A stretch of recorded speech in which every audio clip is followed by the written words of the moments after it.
Sir, ತಾವು KPCC ಅಧ್ಯಕ್ಷ ಸ್ಥಾನದ ಮೇಲೆ ಒಂದು ಆಸೆ ಆಕಾಂಕ್ಷೆ ಆ ವಿಚಾರವಾಗಿ ಏನಾದರೂ ಚರ್ಚೆ ಮಾಡಿಲ್ಲ? ಯಾವುದೇ ಚರ್ಚೆ ಮಾಡಿಲ್ಲ.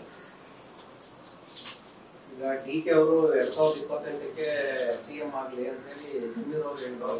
ನೀವು ನೋಡಿದ್ರೆ ಟ್ರೈ ಮಾಡ್ತಾನೆ ಇದ್ದೀರಿ. ಸೊ ನೋಡಿ, ನಾವೇನೇ ಹೇಳಿದ್ರು ಅಂತಿಮವಾಗಿ ಮಾಡೋರು ಯಾರು? ಮಾಡೋರ ಮೇಲ್ಗಡೆ ಇದ್ದಾರೆ. ನಮ್ಮ ಅಭಿಪ್ರಾಯ ಹೇಳ್ತೀವಿ, ಅವ್ರ ಅಭಿಪ್ರಾಯ ಹೇಳಿದ್ದಾರೆ, ನಮ್ಮ ಅಭಿಪ್ರಾಯ ಸಾಕಷ್ಟು ಹೇಳಿದ್ದೀವಿ. ಸೊ ಹೀಗಾಗಿ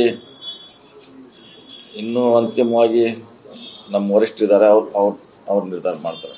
ನಮ್ಮ ಕೈಯಲ್ಲಿ ಏನಿಲ್ಲ ಇಲ್ಲ. ಸರ್, ಮತ್ತೊಂದು ಮಾತು ಜಮೀರ್ ಅವರು ಹೇಳಿದ್ರು, ನಾನು ಎಐಸಿಸಿ ಅಧ್ಯಕ್ಷರ ಮನೆ ಮುಂದೆ ನಿಂತೇ ಹೇಳ್ತಾ ಇದ್ದೀನಿ ಮಾತು, ಸಿದ್ದರಾಮಯ್ಯ ಅವರೇ 5 ವರ್ಷಗಳ ಕಾಲ ಸಿಎಂ ಆಗಿರ್ತಾರೆ.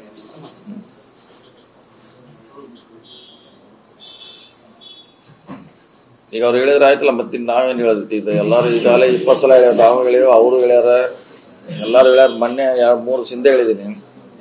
ಇದನ್ನೆಲ್ಲರೂ ರಿಪೀಟ್ ಮಾಡಿದ್ದಾರೆ, ಹೊಸದೇನಿಲ್ಲ ಇದರಲ್ಲಿ.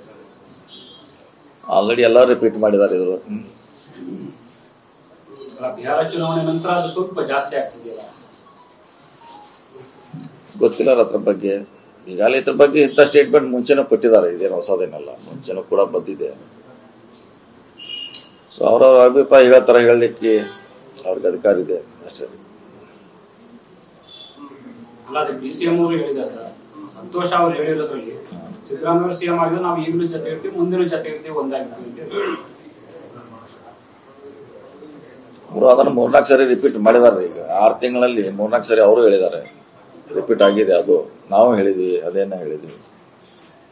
ಸೊ ರಿಪೀಟ್ ಆಗಿದೆ, ಅದು ಹೊಸದೇನಿಲ್ಲ ಅದರಲ್ಲಿ.